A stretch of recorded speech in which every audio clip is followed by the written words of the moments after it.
Gators fourth in the SEC East? I don't think so. Next on Read and Reaction, the articles.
Hey, everybody. Will Miles here. You're going to be getting a lot of content coming up the next couple of days from myself and Nick Knutson. The kickoff of that this week is Gators fourth in the SEC East.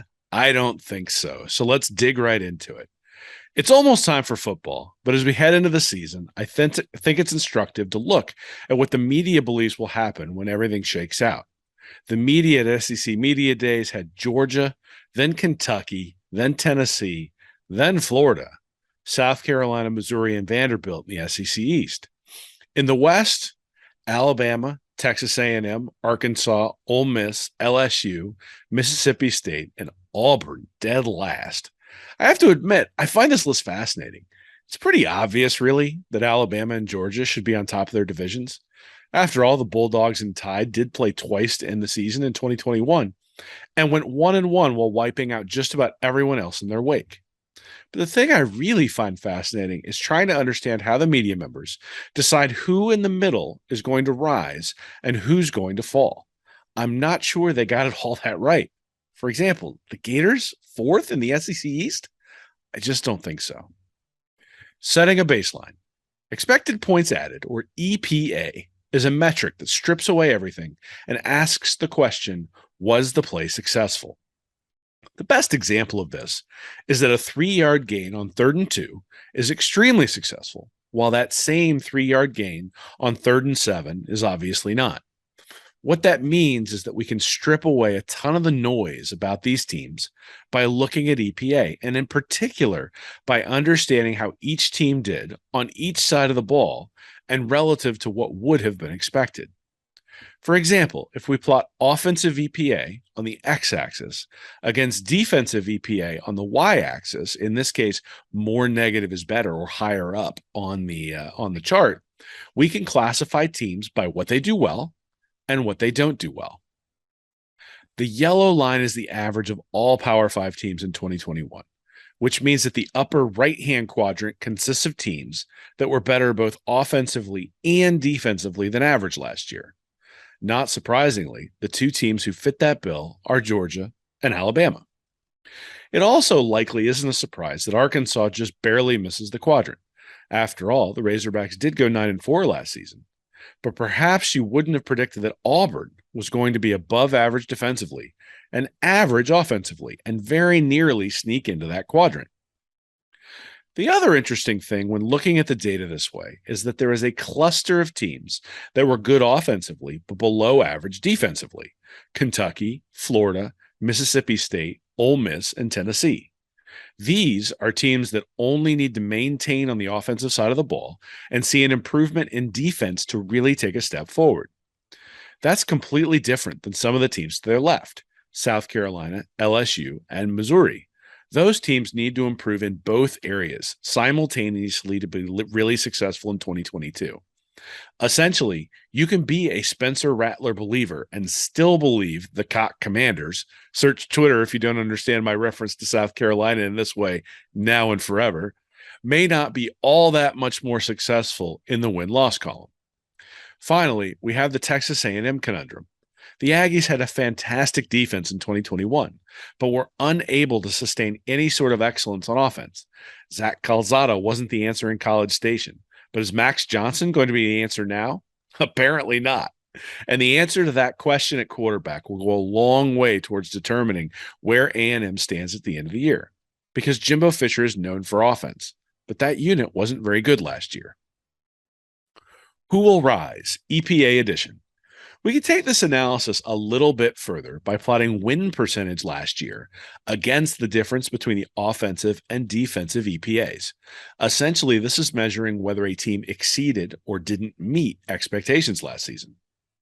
This is where the SEC media love for Kentucky over Florida and the SEC West over Auburn starts to elude me. Based on EPA differential, the Gators, Tigers, Vols, Ole Miss Rebels, and Wildcats were all essentially at the same level last year. So why the difference in records? Well, Kentucky and Ole Miss went 7-1 in one-score games, 5-1 for Kentucky alone. The Gators, Tigers, and Vols went a combined 3-11.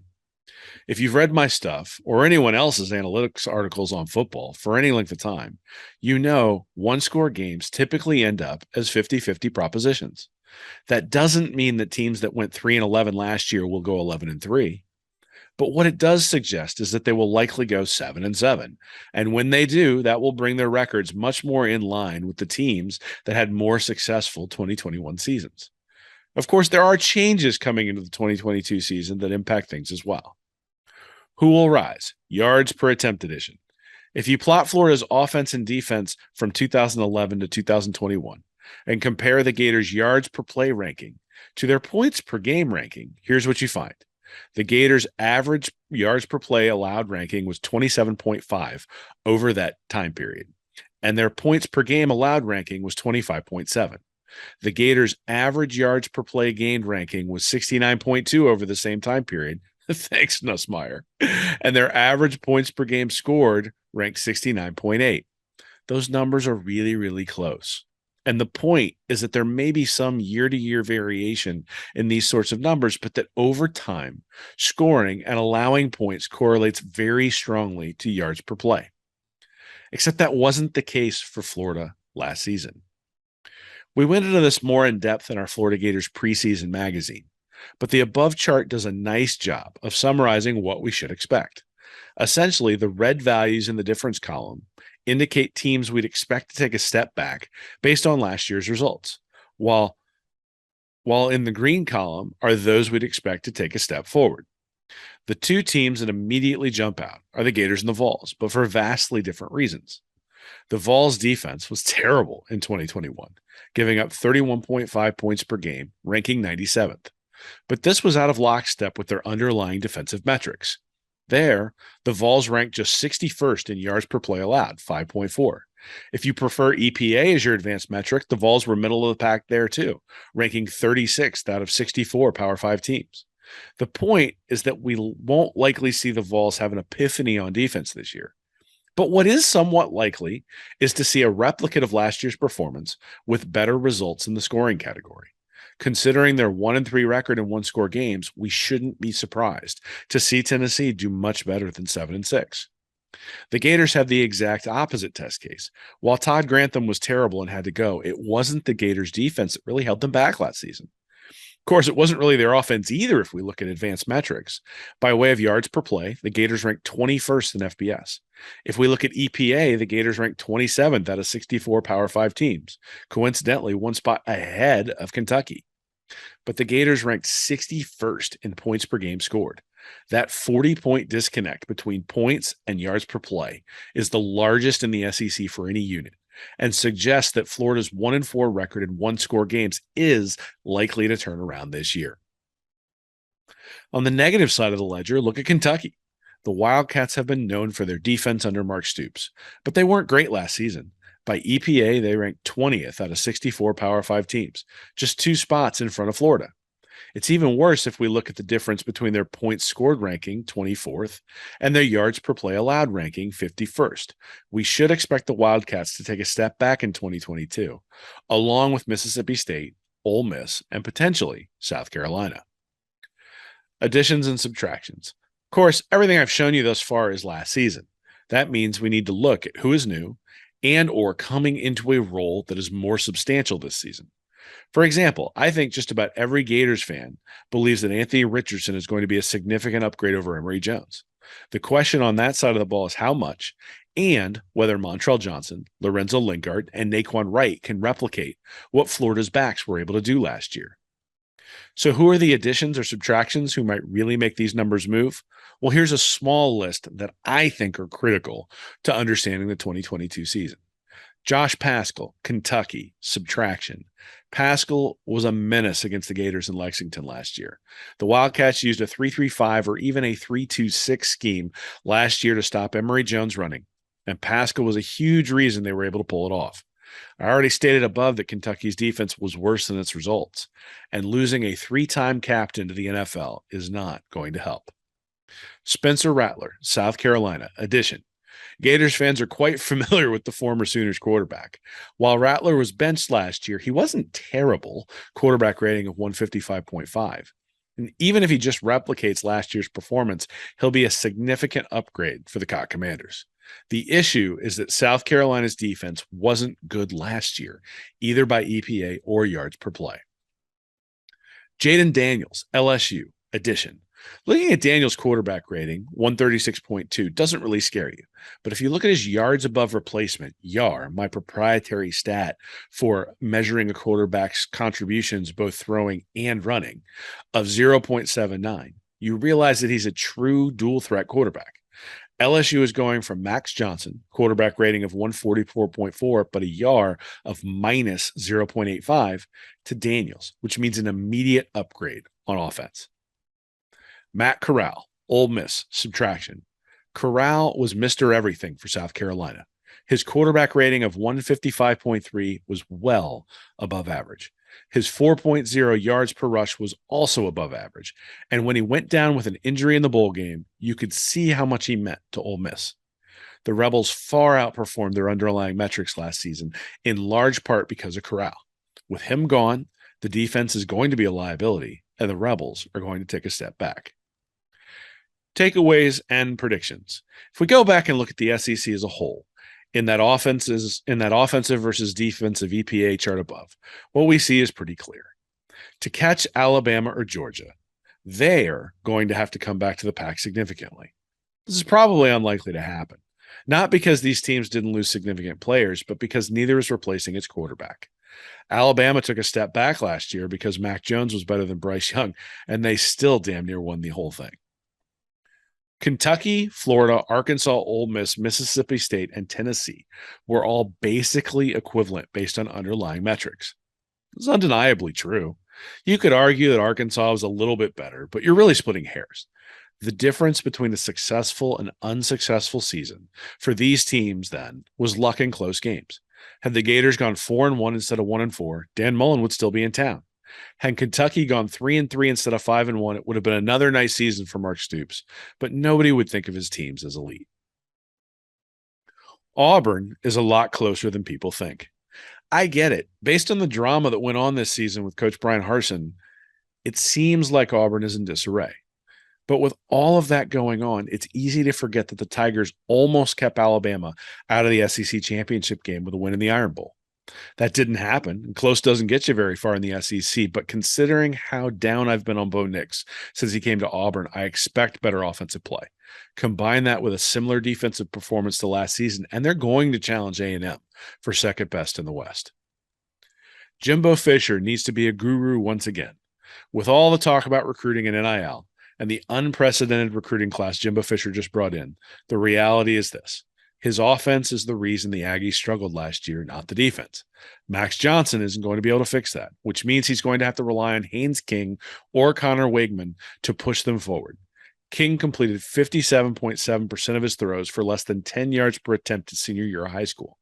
So I suspect Fisher is going to have to go to Wegman fairly early, similarly to Dabo Swinney going to Trevor Lawrence over Kelly Bryant in 2018. We'll see if he has the gumption to do it. An Anthony Richardson Heisman campaign could put the Gators into the playoff.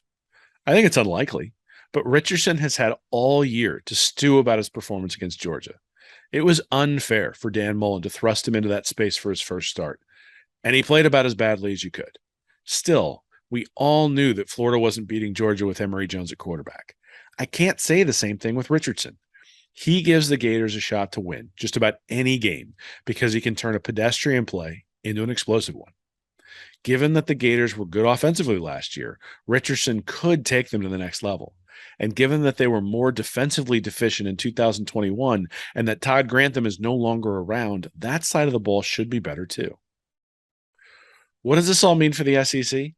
Well, I don't think there's any way Kentucky ends up second in the East. If you ask me who I'm most scared of, non-Georgia edition, it's Tennessee. If Auburn finishes last in the West as predicted, it's because of a mutiny against Harsin, not because of the level of players that he has. With that said, here's what I predicted in the preseason magazine, and I'm sticking to it heading into 2022. Georgia finishing first in the East with a 7-1 record. Florida finishing second at 5-3. Then Tennessee at 4-4. South Carolina 3-5. Kentucky 3-5. Missouri 2-6. And Vanderbilt 0-8. Though they look pretty plunky these days. In the West, I have Alabama at 8-0. A&M at 6-2. LSU 5-3. Auburn 4-4. Ole Miss 3-5. Mississippi State 3-5. And Arkansas 3-5. It's time for football. Game on. Well, like I said, we're going to have a lot of stuff here on Read and Reaction over the next few weeks. You can expect a new episode of Stand Up and Holler. We had Gator Dave from Gators Breakdown come by and talk to us on that episode. That's going to be going up pretty soon on this YouTube channel. We also have I have an SEC or a Utah preview article going up. I've been working on for like 2 or 3 months now. I got a lot of great stats in that one that you're not going to want to miss. And then Nick and I have a preview coming up as well about big questions heading into the Florida season this year. And we're going to have a few other things. I'm going to have a primer on yards above replacement. That's something that over on Patreon, we're going to be posting the yard results for each of the SEC quarterbacks every week with a little bit of an update there. If you want to support us, or if you're interested in getting that information, you can go over to patreon.com/readandreaction.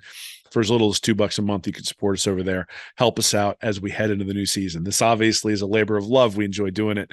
At the same time, we really, really appreciate your support. So with that being said, that's all I have this week. Thank you so much for tuning in for another edition of Read and Reaction, the articles.